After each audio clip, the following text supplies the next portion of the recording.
Saya Pipil Indrayani akan menjelaskan hadis tentang keharusan melunasi hutang. Bismillahirrahmanirrahim.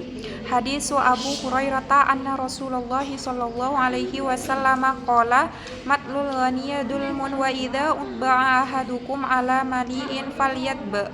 Artinya, dari Abu Hurairah radhiyallahu anhu bahwa Rasulullah sallallahu alaihi wasallam bersabda, penangguhan orang yang kaya atau dalam melunasi hutang adalah kezaliman, dan apabila salah seorang di antara kalian diikutkan atau hutangnya dipindahkan hiwalah kepada orang yang kaya, hendaknya ia mengikuti. Pelajaran yang bisa diambil dari hadis ini adalah yang pertama, kewajiban melunasi hutang. Hutang merupakan tanggung jawab yang harus diselesaikan oleh yang berhutang. Penangguhan hutang tanpa alasan yang sah dari orang yang mampu untuk membayar adalah tindakan yang zalim. Ini menunjukkan pentingnya niat dan usaha untuk segera melunasi hutang agar tidak menimbulkan kerugian atau ketidakadilan. Yang kedua di sini keadilan dan kewajiban membantu. Jika seseorang yang berhutang tidak mampu membayar dan ada pihak lain yang mampu, maka di antara langkah yang dapat diambil adalah melakukan hiwalah atau pemindahan hutang kepada orang yang kaya atau mampu untuk membayar. Hal ini menunjukkan solidaritas dalam menyelesaikan masalah hutang. Yang ketiga, etika dalam mengelola hutang. Hadis ini menekankan pentingnya menjaga hubungan baik antara pemberi hutang dan yang berhutang. Sebaiknya jika seorang mampu membayar, ia harus segera menyelesaikan hutang. Dan jika ia tidak mampu, harus ada usaha bersama untuk menemukan solusi yang adil. Yang keempat, seseorang yang memiliki harta tetapi tidak melunasi hutang yang dimilikinya dianggap melakukan kezaliman. Ini karena tidak memenuhi kewajibannya terhadap pihak yang berhak atas pembayaran, yang dianggap tidak adil dan merugikan orang lain. Tindakan ini mengingatkan pentingnya tanggung jawab dan integritas dalam mengelola keuangan. Yang kelima, seseorang yang berhutang kemudian hutangnya dibayarkan oleh seseorang yang lain, maka orang berhutang tersebut berhutang budi kepada sang pembayar hutang. Pernyataan tersebut berarti bahwa jika seseorang membayar hutang orang lain, maka orang yang berhutang merasa memiliki kewajiban moral atau rasa terima kasih kepada pembayar hutang. Istilah hutang budi mencerminkan rasa syukur dan pengakuan atas bantuan yang diberikan yang mendorong keinginan untuk membalas kebaikan tersebut di masa depan. Pendapat ulama mengenai hadis keharusan melunasi hutang di sini ada 5. Yang pertama dari Syekh As-Sa'di rahimahullah. Dalam kitabnya Bahjatul Qulul bil Abror halaman 95 menjelaskan mempersulit penunaian hak orang lain yang wajib ditunaikan adalah sebuah kezaliman. Karena dengan melakukan demikian, maka ia meninggalkan kewajiban untuk berbuat adil. Orang yang mampu wajib untuk bersegera menunaikan hak orang lain yang wajib atasnya, tanpa harus membuat si pemilik hak tersebut untuk meminta, mengemis, atau mengeluh. Orang yang menunda menunaikan hak padahal ia mampu, maka ia orang yang zalim. Yang kedua di sini menurut para ulama ahli hadis. Dalam kitabnya Ihya Ulumuddin Al-Ghazali menekankan bahwa melunasi hutang adalah kewajiban moral dan spiritual. Ia menjelaskan bahwa seseorang yang berhutang harus berusaha untuk melunasi hutangnya secepat mungkin, karena tidak melakukannya dapat mengakibatkan dosa. Yang keempat di sini dari Syekh Muhammad bin Shalih Al-Utsaimin. Beliau menegaskan bahwa melunasi hutang adalah kewajiban yang harus dipenuhi. Dalam fatwanya, beliau menjelaskan bahwa menunda pembayaran hutang terutama bagi orang yang mampu adalah tindakan zalim. Beliau tidak menyatakan bahwa hutang yang tidak dilunasi dapat menghalangi seseorang dari mendapatkan keberkahan. Dan yang terakhir di sini dari Syekh Ibbas.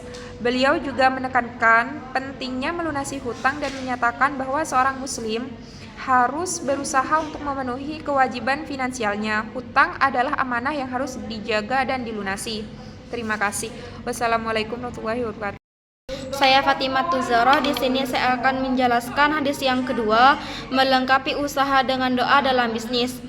Hadisu Abu Hurairah anna Rasulullah sallallahu alaihi wasallam awsa Salman al-Khairah qala inna nabiyya alaihi salamu yuridu ayyamnahaka kalimatin tas'aluhunna rahmatah targhabu ilaihi fihinna wa tad'u bihinna bil-laili wan nahari Qala Allahumma inni as'aluka sihata imanin wa imanan fi hulukin hasanin wa najahan yasbauhu falahun yakni wa rahmatan minka wa afiatan wa mafiratan minka wa ridwanan.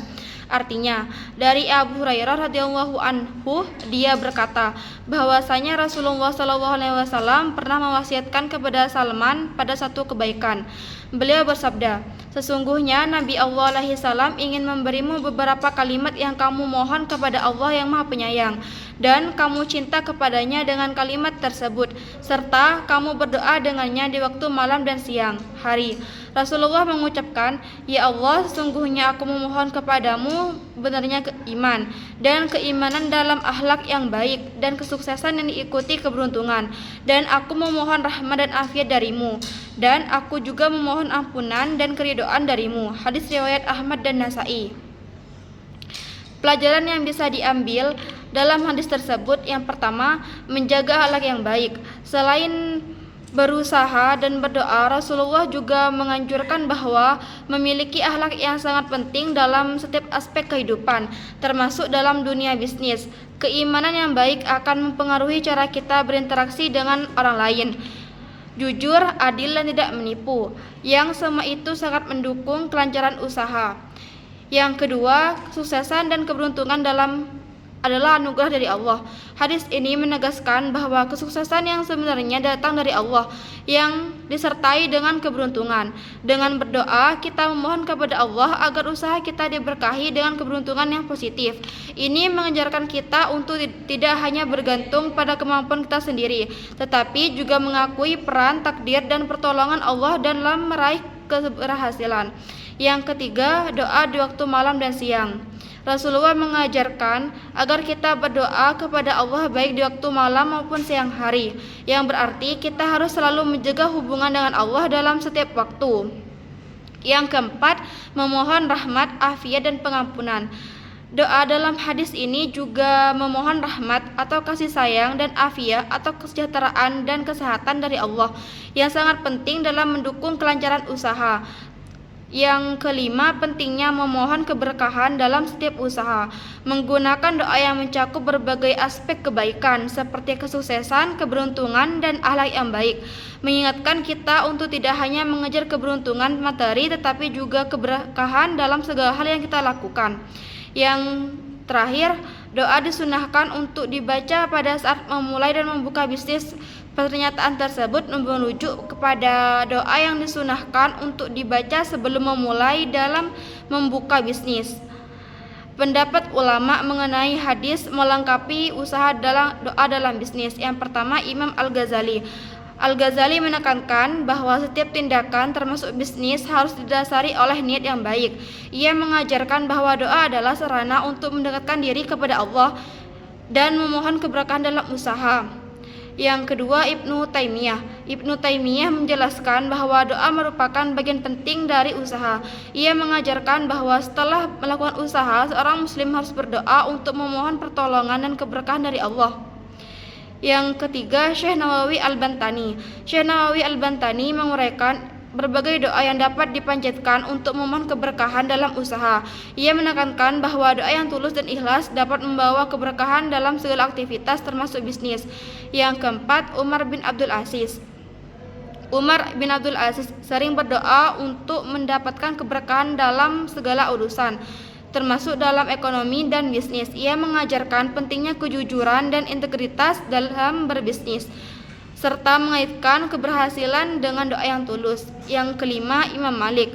Sebagai pendiri mazhab Maliki, Imam Malik mengajarkan bahwa usaha dan doa harus berjalan beriringan. Ia percaya bahwa Allah mengabulkan doa hambanya yang berusaha dengan sungguh-sungguh dan menjaga niat yang baik. Yang keenam, Syekh Ali Jabir sering mengingatkan pentingnya doa dalam aspek kehidupan termasuk bisnis. Ia mengajak umat untuk selalu berdoa agar usaha yang dilakukan diberkahi dan sukses. Yang terakhir, Ustadz Abdul Somad menekankan bahwa doa adalah kunci keberhasilan dalam bisnis. Ia mengajarkan agar setiap usaha disertai dengan doa agar Allah memberikan petunjuk dan keberkahan. Assalamualaikum warahmatullahi wabarakatuh. Nama saya Faridatul Jamilah Haryono. Saya akan menjelaskan tentang akad wadiah. Bismillahirrahmanirrahim. Hadis Yusuf bin Mahakal Maki anna sami'a Rasulullah sallallahu alaihi wasallam yaqulu addi amanata ila manin tamanaka wala tafhun man khonaka. Artinya, dari Yusuf bin Mahak al-Makki, sesungguhnya dia mendengar Rasulullah Shallallahu Alaihi Wasallam bersabda, tunaikanlah amanah atau titipan kepada yang berhak menerimanya dan janganlah membalas khianat kepada orang yang mengkhianatimu. Hadis riwayat Ahmad, At-Tirmidzi, Abu Daud, Al-Darukni, Al-Darimi, dan Al-Baihaqi. Pelajaran yang bisa diambil dari hadis akad wadi'ah yaitu kewajiban menunaikan amanah.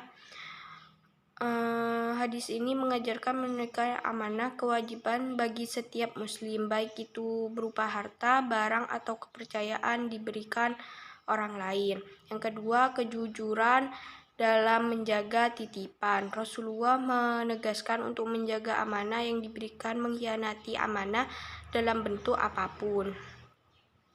Termasuk dalam akad wadi'ah adalah perbuatan yang sangat tercela dalam Islam. Sebaliknya, seseorang yang dipercayakan dengan titipan harus menjaga dan merawatnya dengan sebaik-baiknya, tidak menyalahgunakan kepercayaan yang diberikan. Yang ketiga, menghindari pembalasan dendam. Hadis ini mengajarkan untuk tidak membalas khianat dengan tindakan yang serupa. Dan yang keempat, menjaga hubungan dengan orang lain. Hadis ini menekankan pentingnya menjaga hubungan yang baik dengan orang lain, bahkan ketika mereka mungkin telah berlaku tidak jujur atau mengkhianati kita. Yang kelima, menghormati hak orang lain.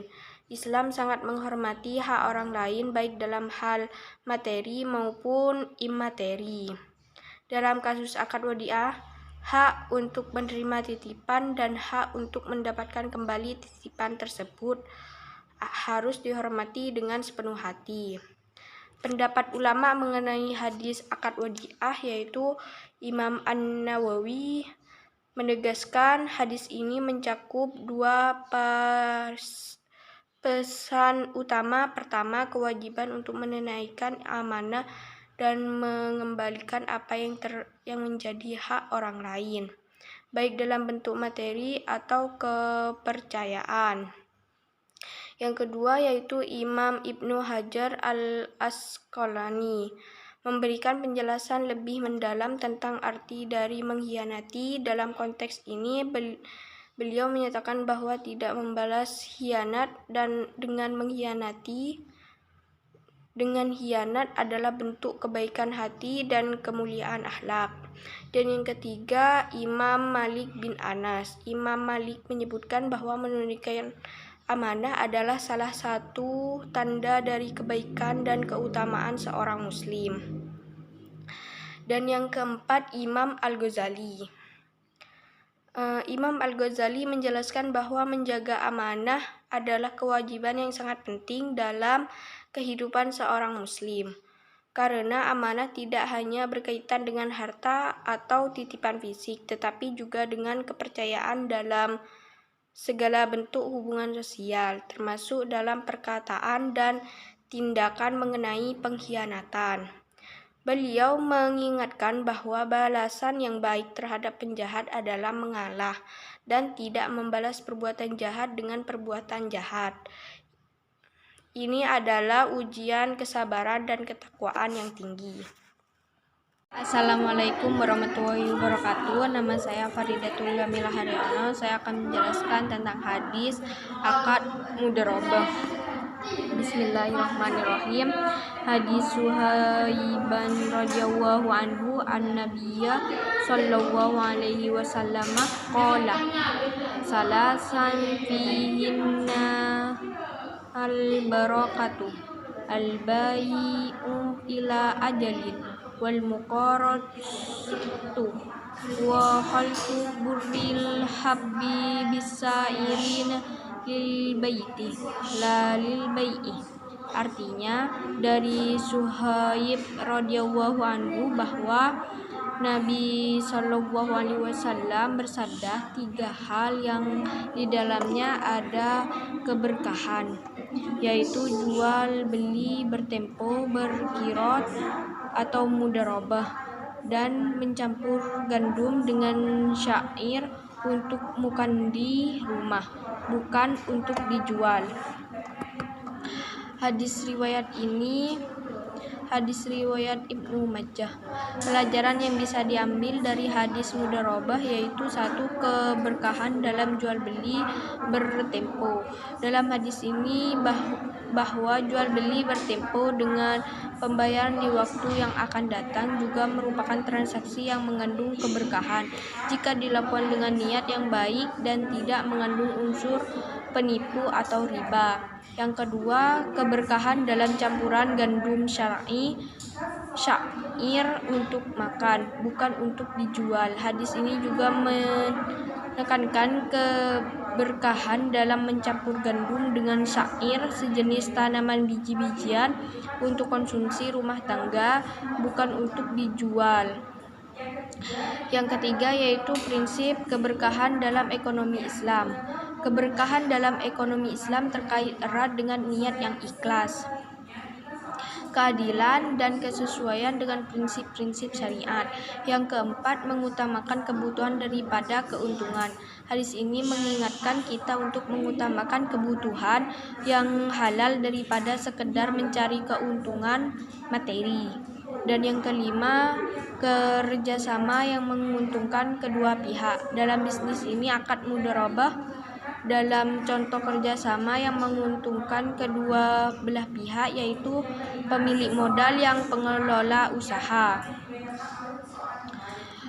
Pendapat ulama mengenai hadis akad mudharabah ini yaitu 1. Imam Al-Nawawi menjelaskan bahwa hadis ini menunjukkan bahwa akad mudharabah adalah bentuk kerjasama yang sangat dianjurkan dalam Islam. Yang kedua, Imam Ibnu Hajar al-Asqalani yaitu Ibnu Hajar berpendapat bahwa mudharabah mengandung banyak keberkahan karena kemungkinan kerjasama antara dua pihak yang masing-masing